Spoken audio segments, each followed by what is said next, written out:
Fala galerinha do nono ano, tudo bom? Hoje espero que a gente possa se encontrar na videoconferência do Meet, né? Eu tô com um pouquinho de saudade de vocês aí. Vamos começar a aula de hoje, né?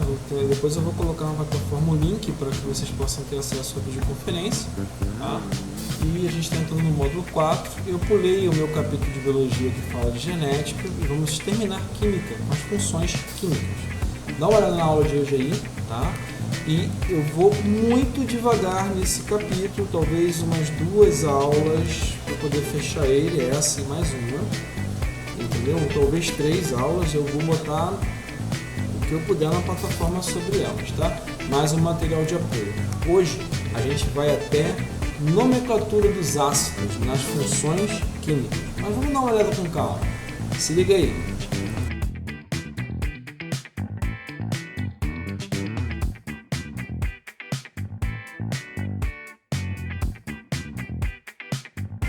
Então, galera, o que são funções químicas?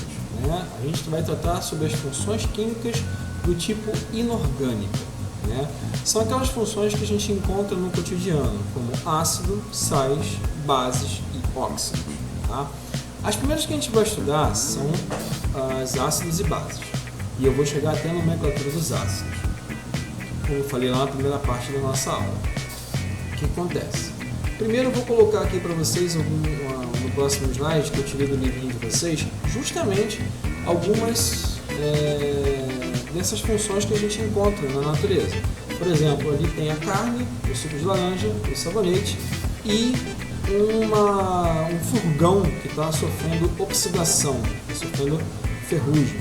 Dá uma olhada nessa imagem direitinho aí, só para você poder identificar basicamente aonde a gente encontra essas funções na natureza. Dá uma olhada.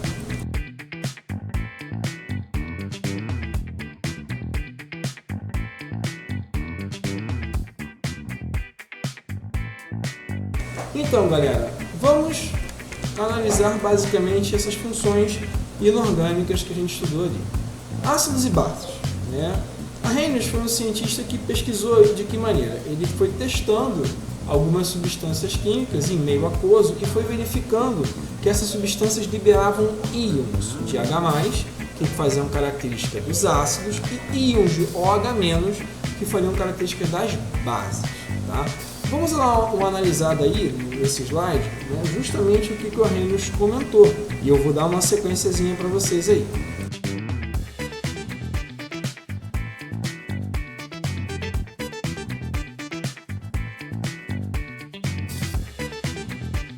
Existem muitas substâncias na natureza que são ditas ácidas porque elas liberam pequenas quantidades de H+, elas talvez não sejam tão prejudiciais à saúde. Então, por exemplo, o limão que você pode chupar vai sentir aquele sabor azedo, diferente de uma base que tem sabor adstringente ou amargo, né?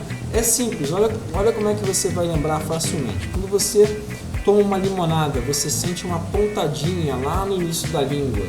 Né? Isso significa porque as papilas gustativas elas estão interligadas àquele sabor do tipo azedo. Quando você está colocando uma coisa ácida na sua boca, você está misturando com a água, ou seja, está liberando lá, como o Arrhenius fez, aqueles pequenos íons de hidrogênio na língua, fazendo com que você identifique o sabor azedo.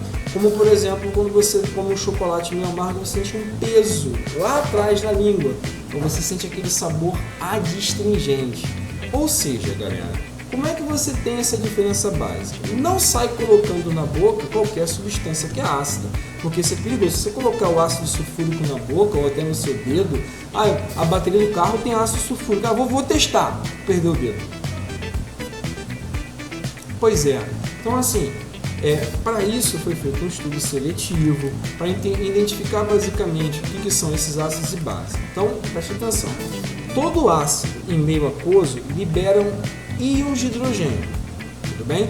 Hoje a gente chama essa classificação de liberando hidrônios. São íons de hidrogênio que vão se juntar à água. Tudo bem? Então, isso caracteriza uma substância química do tipo ácido. Agora, uma base, a substância química dita base é aquela que vai liberar íons de OH-, que tem sabor adstringente. Também não sai colocando qualquer base na boca, porque existe base que é corrosiva.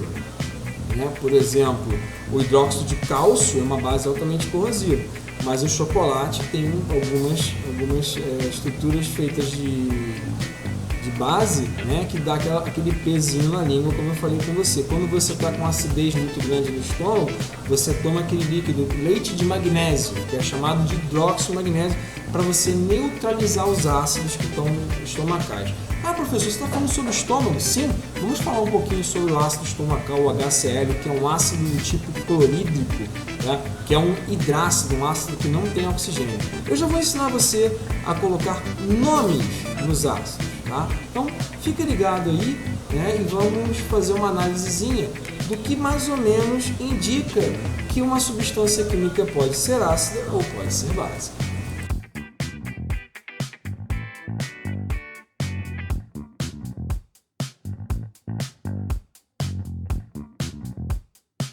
Então, eu coloquei para vocês aqui, tem algumas frutas que são ácidas, né? Lá naquele slidezinho lá de Arrhenius, eu vou mostrar para vocês agora as funções inorgânicas quando elas são bases, quando você solta íons de OH-. Quando eu estiver explicando a nomenclatura das bases, você vai entender melhor. Mas dá uma lidinha no seu livro, nessa parte, onde a gente fala regularmente sobre as bases, né, que liberam íons de OH- quando a gente coloca aquela substância em meio aquoso. Dá uma olhada aí, galera. Então agora, galera, eu vou ensinar para você como é que você dá nome para determinados ácidos. Tá? Quando você chegar no segundo grau, o professor de química do segundo grau vai ensinar para você uma matéria muito legal chamada número de oxidação. E baseado no número de oxidação, você não vai precisar fazer essa colinha que eu vou lhe ensinar agora para você dar nome aos ácidos. Tá? Por exemplo, dá uma olhada agora aqui nesse slidezinho, pausa ele se for preciso, para que você possa ler comigo, entendeu? Justamente as informações que eu vou lhe passar para você entender como é que você dá nome aos ácidos. Tá? Dá uma olhadinha com bastante calma.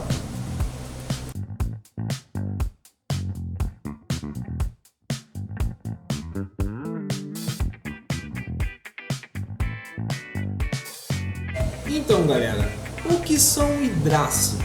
Hidrácidos são compostos químicos, né, que liberam íons de OH+ em água, lá como eu mostrei naquele slide lá do Arrhenius, okay?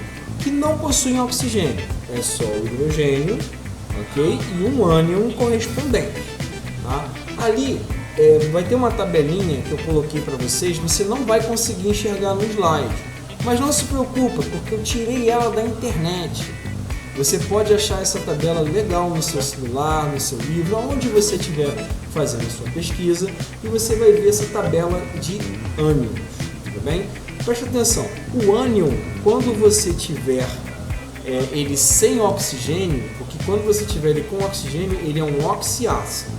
Aqui nessa tabelinha que eu coloquei para vocês, esses hidrácidos eles são feitos apenas de hidrogênio mais um elemento.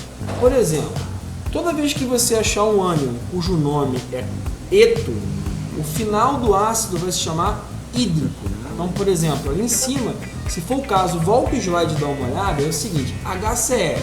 O ânion Cl, né, é o ânion cloreto. Para você dar o nome ao ácido, fica ácido clorídrico, porque eu juntei o hidrogênio mais o Cl menos.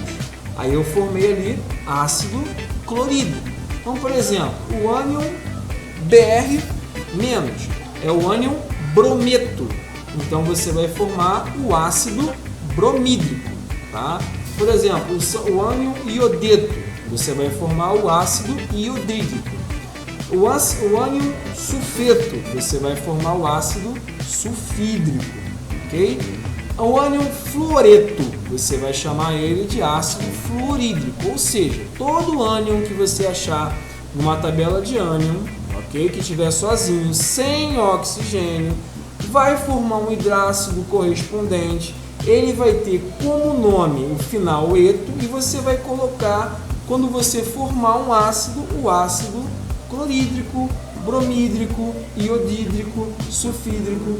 Deu para entender? Gente, para o vídeo, ok? Dá um pause no vídeo e preste atenção na informação que eu coloquei, tá bom? Dá uma olhada aí agora.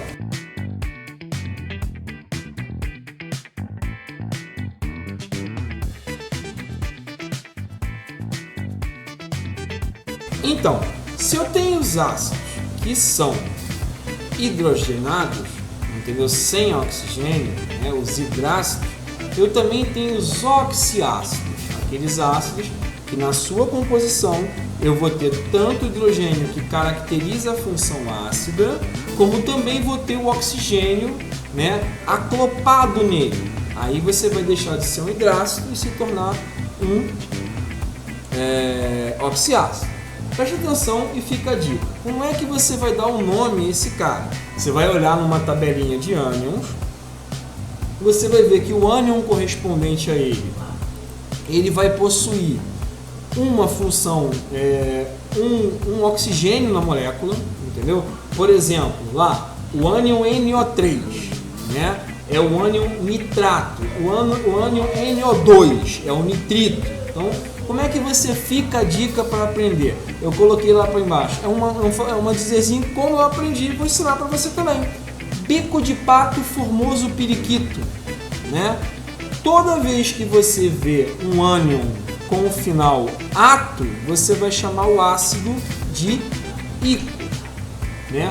Toda vez que você vê um ânion com o final ito, você vai chamar o ácido de oso, ok? Eu botei dois exemplos aqui, depois eu vou mostrar no próximo slide mais exercícios, né? Como você faz isso aqui. Ó, o HNO3, né? Se você olhar com carinho, o ânion dele, como eu falei com vocês, é o nitrato.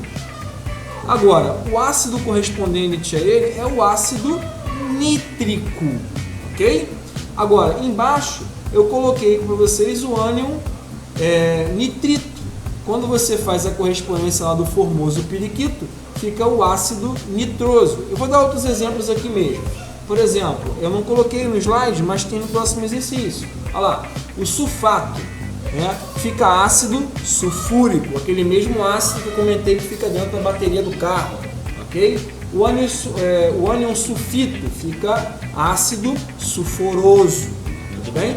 Dá uma olhada agora nesse próximo slide, que eu explico basicamente nos exercícios da onde você vai extrair o nome do oxiácido, ok? Para formar o ácido correspondente com ele. Então, por exemplo, o ânion é um ânion que vai estar lá descrito, por exemplo, aqui o hipoclorito.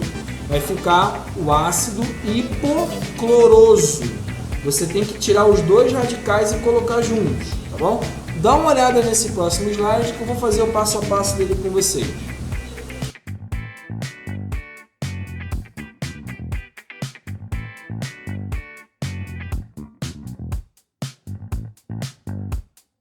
Então, galera, preste atenção. Eu peguei aquele ânion correspondente, ok? Que tinha um oxigênio, o cloro e o oxigênio nesse slide. Volta ele se for preciso, ok? Olha como é que ele está descrito. Fica assim. O ânion é o perclorato. Então ele tem o final ato, né? Bico de pato. Eu vou usar o ico. Só que antes dele eu tenho um prefixo dentro daquele ânion, que é o per. Como é que fica o nome do ácido? Ácido, porque a característica é sempre porque tem hidrogênio, você está vendo ali o HClO4, ok? Ácido como nome. Per, porque vem acompanhado do ânion, perclorato, fica ácido perclórico, porque o ato vira ico, ok? Aí embaixo, na sequência, eu fiz alguns exemplos para vocês aí. Volta o slide, mais uma vez, volta o slide e analisa devagarinho. O HClO3, entendeu? Eu sei que o ClO3 é o ânion clorato, né? Se ele é o clorato, ele faz o ácido clórico, né? Então, por exemplo, o SO4 é o ânion sulfato, então vira o ácido sulfúrico, ok? O nitrato vira o ácido nítrico, né? O fosfato vira o ácido fosfórico, né? O carbonato vira o ácido carbônico e por aí vai. Nessa brincadeira você tem variações de números de oxigênio, entendeu? É nessas variações que a gente vai brincar com o número de oxidação, mas isso é matéria lá da frente. Eu só quero que você entenda basicamente onde essas funções são encontradas na natureza e como a gente dá nome a elas, ok, galera? Então, por exemplo, o ácido cloroso, né? Ele vem baseado no ânion clorito, clorito, bico de pato, formoso, periquito. Então, ó, o ácido cloroso, né? O ácido sulfuroso, porque vem do sulfito, né? O ácido nitrito, o ácido nitroso, porque vem do nitrito, e por aí vai, né? O fosfito, ácido fosforoso. Agora, quando você tem um número de oxidação muito baixo, a energia do oxigênio desse cara é muito baixo, ainda você pode colocar o prefixo hipo, por exemplo, o CLO, né? Lá em cima tem uma grande quantidade de oxigênios, o ClO4, e aqui eu tenho só o ClO, ácido hipoclorito, né? Não, perdão, ânion hipoclorito. Como é que fica o nome do ácido? Ácido hipocloroso. Embaixo do fosfito fica ácido hipofosforoso. Okay? Eu vou terminar a matéria aqui porque eu não quero esse capítulo muito grande. Eu estou fazendo algumas complementações. Além dessa videoaula que eu passei para vocês, eu vou colocar alguns outros materiais de apoio que eu retirei do YouTube para você também dar uma olhadinha, você se familiarizar um pouquinho melhor com essa matéria. Bom, galera?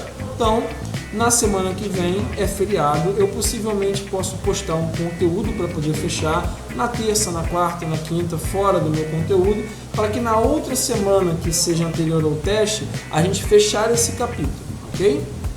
Um big abraço para vocês e tudo de bom, e eu espero encontrar vocês hoje na videoconferência.